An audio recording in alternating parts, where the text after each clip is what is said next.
Why C students are more successful than A students. Welcome, money finders. Have you subscribed yet? If you have not, please do yourself a favor and subscribe. And please watch this video until the end.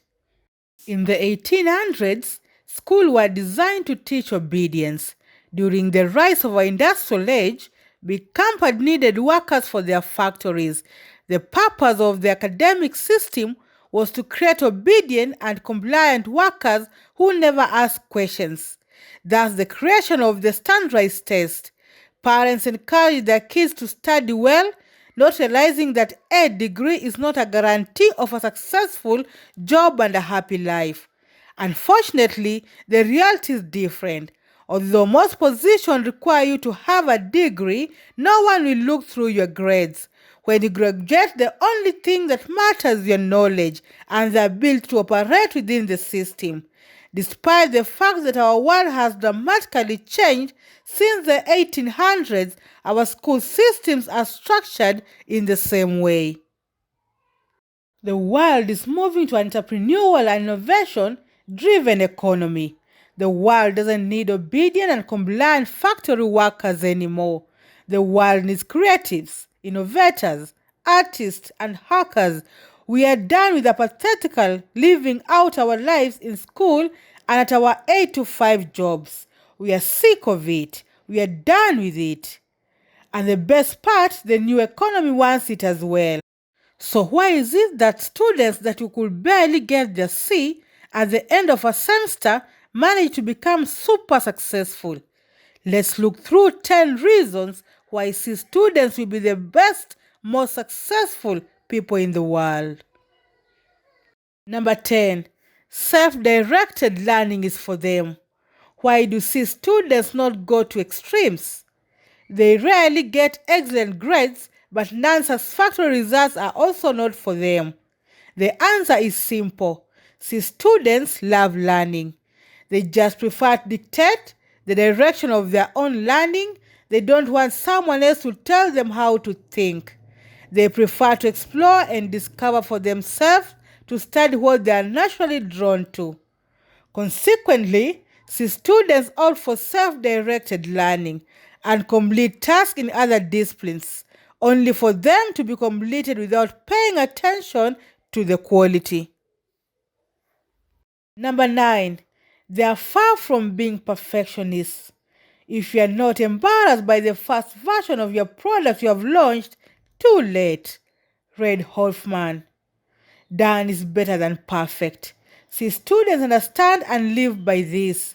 This is the philosophy of C students who realize that perfectionism results in procrastination in some time. They prefer to jump right in and learn through their mistakes, through what the market tells them. This is why so many successful entrepreneurs struggled in school. They understand that failure is a beautiful teacher, even though many of them got kicked out of school for failing. Number 8. They are not submissive followers.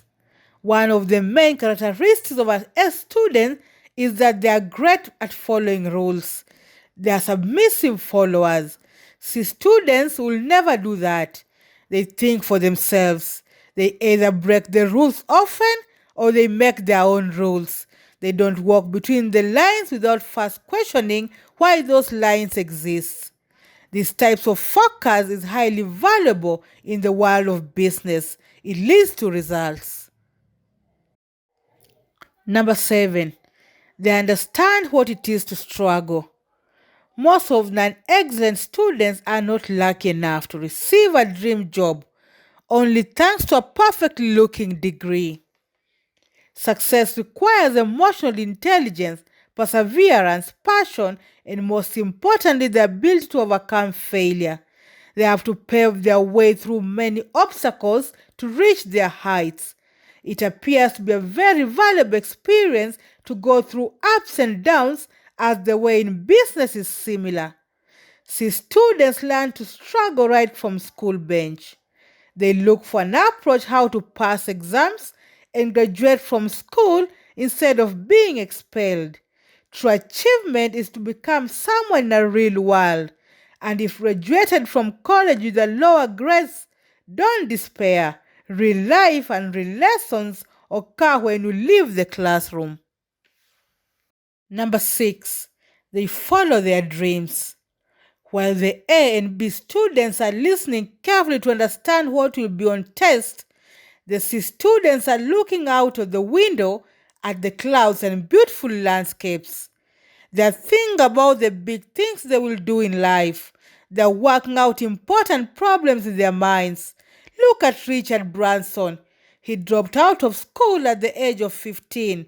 Now he is managing a giant air company, Virgin. Another great example is the youngest female billionaire, Elizabeth Holmes. She dropped out of Stanford, one of the most prestigious colleges, to follow her dreams.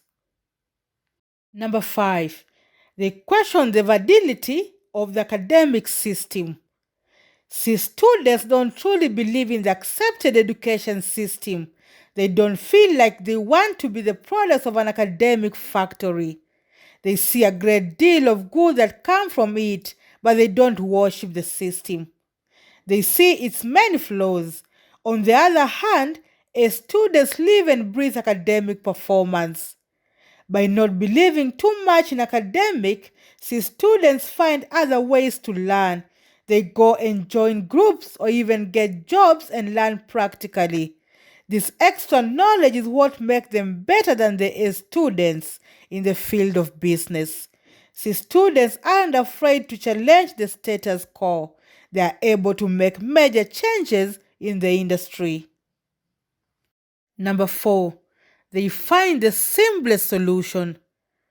Even the most complex task will not make a C student make long and tiresome calculations. Many young people will look for more creative ways to find a solution to any problem. Bill Gates is very open-minded, and unlike others, he never looks at grades or even degree. Moreover, he thinks it's important to think outside the box. He said, I will always choose a lazy person to do a hard job because he will find an easy way to do it. Number 3, they organize useful networks. While students are stuck learning unnecessary subjects, see students read tons of useful literature and communicate with dozens of people every day. In the long run, the networks emerge much more valuable than the grades. Knowing people who are in power is often far more helpful in building your career than shiny grades. Number 2, they get first-hand experience. After seeing that they are not excelling as well as the A students in class, see students move out in search of other things that can hold their attention and that they can excel in. Most C students start working earlier than their peers, which lowers their marks as they have to skip classes to make a living. This is usually a great step towards their eventual success in the field of entrepreneurship. Doing a job gives them practical skills and experience that the students could never get. Number 1, they understand what they want early than others. Secondary school students are already able to evaluate the job market to realize what direction they wish to choose. They pick only what they are good at and focus on it as early as possible. They don't spend a lot of time going to classes that they don't need. In the way they are able to maximize their use of time. If you're trying to become a technician, you obviously don't need to write 100 of annoying essays about culture and your some experience.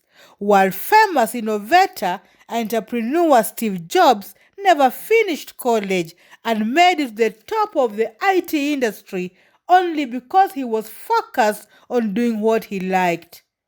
The only way to succeed is to love what you do. Keep looking, don't settle. Experts have always been baffled by the fact that C students are more successful in entrepreneurship than A students.